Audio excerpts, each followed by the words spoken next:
আজকে আমি আপনাদেরকে একটা গল্প বলবো। গল্পটার নাম হচ্ছে আল্লাহ যা করে ভালোর জন্যই করে। তো চলুন গল্পটা শুরু করা যাক। এক দেশে ছিল একটা রাজা। রাজার বিশ্বস্ত একটা মন্ত্রী ছিল। বিশ্বস্ত বলতে গেলে কি, রাজা ওই মন্ত্রী ছাড়াকে কিচ্ছু বুঝতো না, মন্ত্রীকে সবচাইতে বিশ্বাস করত। তো রাজা আর মন্ত্রী মশাই এক টেবিলে বসে একদিন ফল কেটে খাচ্ছিল। ফল কেটে খেতে খেতে রাজার একটা আঙ্গুল কেটে যায়।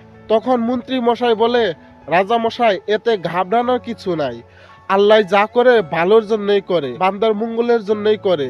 আপনার এই আঙ্গুল কাটছে, এটার মধ্যে হয়তো কোনো আল্লাহর একটা উদ্দেশ্য আছে। তো তখন রাজা মশাই মন্ত্রী মশাইয়ের এমন কথা শুনে রাজা মশাই অনেক রেগে যান।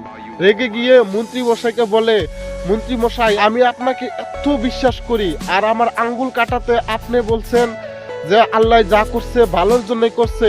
সেটা বলে রাজা মশাই সেনাপতিকে বললেন যে মন্ত্রী মশাইকে কারাগারে বন্দি করে দাও। তখন সেনাপতি মন্ত্রী মশাইকে কারাগারে বন্দি করে দিল। রাজা মশাই কারাগারে মন্ত্রীর সাথে দেখা করতে গেল।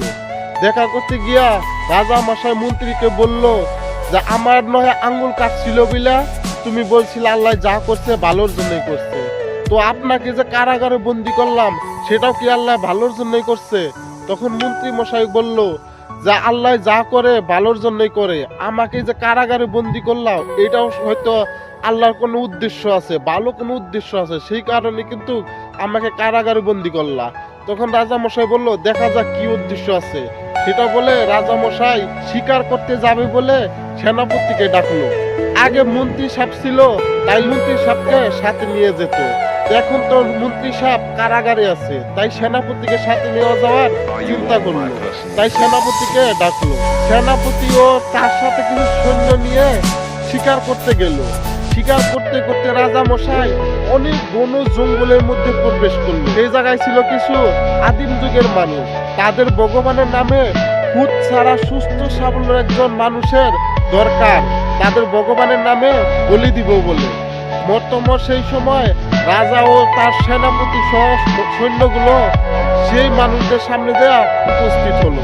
তখন আদিম যুগের মানুষগুলা সেই রাজা ও তার সৈন্যদেরকে দাওয়া করলো ধরার জন্য।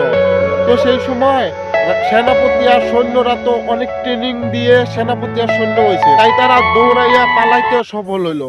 কিন্তু রাজা মশাই দৌড়াইয়া পালাইতে পারলো না, তাদের হাতে বন্দী হয়ে গেল। তাই আদিম যুগের মানুষেরা রাজা মশাইকে নিয়ে বলির কাস্টরে নিয়ে গেল।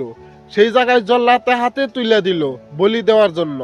তখন জল্লাদ বলি দেওয়ার জন্য ছুরি যান উপর করছে, তখনই দেখে রাজা মশাইয়ের একটা আঙ্গুল নাই। তখন জল্লাদ বইলে উঠলো, সর্দার সাহেব, এটাকে বলি দিলে চলবে না, এটার একটা আঙ্গুল নাই, এটা একটা খুঁত আছে। আমাদের যেটাকে বলি দেওয়া দরকার, আমাদের খুঁত ছাড়া মানুষ লাগবো, ভালো একজন সুস্থ সবল মানুষ লাগবে, এটাকে বলি দেওয়া চলবো না। সেটা বলে সেই সর্দার রাজা মশাইকে ছেড়ে দিল। রাজা মশাই তখন রাস্তা দিয়ে হাঁটে আর ভাবে যে মন্ত্রী মশাই কিন্তু ঠিকই বলেছিল যে আল্লাহ যা করে ভালোর জন্যই করে। আল্লাহ যদি আজকে আমার এই আঙ্গুলটা না কাটতো, না হলে কিন্তু আমার আজকে এই বলি হয়ে যেত। আল্লাহ যদি আজকে আমার এই আঙ্গুল না কাটতো, তাহলে কিন্তু আজকে আমার জীবন রক্ষা হতো না।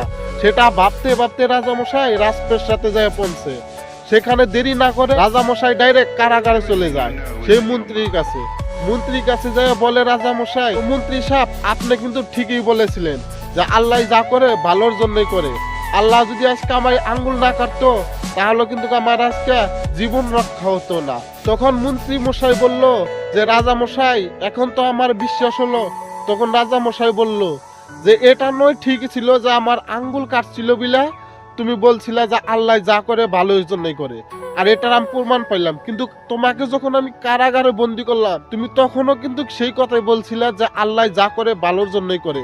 আমাকে কারাগারে রাখছো, এটার আল্লাহর হয়তো কোনো উদ্দেশ্য আছে, কিন্তু তোমার যে কারাগারে লাগলাম এটার কি উদ্দেশ্য আছে, এই উদ্দেশ্যের কথাটা আমাকে বলো। তখন মন্ত্রী সাহেব বলল যে রাজা মশাই, আপনার সবচাইতে বিশ্বস্ত লোককে। রাজা মশাই বলল, কেন আপনি? তখন মন্ত্রী মশাই বলল, আপনাকে সবচাইতে ভালোবাসে কে? রাজা মশাই তখন বলল, কেন আপনি?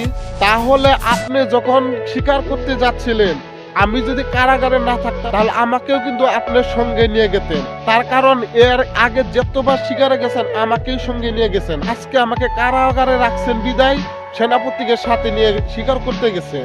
তো আমাকে যখন শিকার করতে নিয়ে যাইতেন তখন সব সৈন্য আপনাকে ফেলে চলে আসতে পারলো, কিন্তু আমি কিন্তু আপনাকে অনেক ভালোবাসি, আমি আপনাকে অনেক বিশ্বাস করি, তাই আমি কিন্তু কখনোই আপনাকে ফেলে আসতে পারতাম না ওই আদিম যুগের মানুষের কাছে। তাই আপনার সাথে সাথে আমিও কিন্তু ওদের সাথে বন্দী হয়ে গেতাম। তাই আপনার না হয় আঙ্গুল কাটা ছিল, আপনার নয় একটা খুঁত ছিল, তাই আপনি ওদের কাছ থেকে বেঁচে গেলেন, কিন্তু আমার তো কোনো খুঁত নাই, তাই কিন্তু আমি তাদের কাছে বাঁচতে পারতাম না, আমার কিন্তু বলি ওরা চড়াইতই। তো এখানে বুঝতে পারলেন যে আমি কারাগারে থাকার কারণে আমার কতটুকু উপকার হয়েছে। তো আমি বলতে চাই আল্লাহ যা করে বান্দার মঙ্গলের জন্যই করে, ভালোর জন্যই করে। তখন রাজা মশাইয়ের এই মন্ত্রীর কথা শুনে তার আল্লাহর প্রতি বিশ্বাস হয়ে গেল, আর আল্লাহর প্রতি এটাও বিশ্বাস হলো যে আল্লাহ যতটুকু খারাপ করে না কেন সেটাও আমাদের কোনো মঙ্গলের জন্যই করে। তো রাজা মশাই মন্ত্রী মশাই এমন বক্তব্য শুনে অনেক খুশি হয়ে গেল। খুশি হয়ে রাজা মশাই মন্ত্রী মশাইকে 100 স্বর্ণমোহর আরো 500 বিঘা জমি তাকে উপহার করলো। তো বন্ধুরা, যদি গল্পটা ভালো লেগে থাকে তাহলে লাইক শেয়ার করে দিবেন। ধন্যবাদ।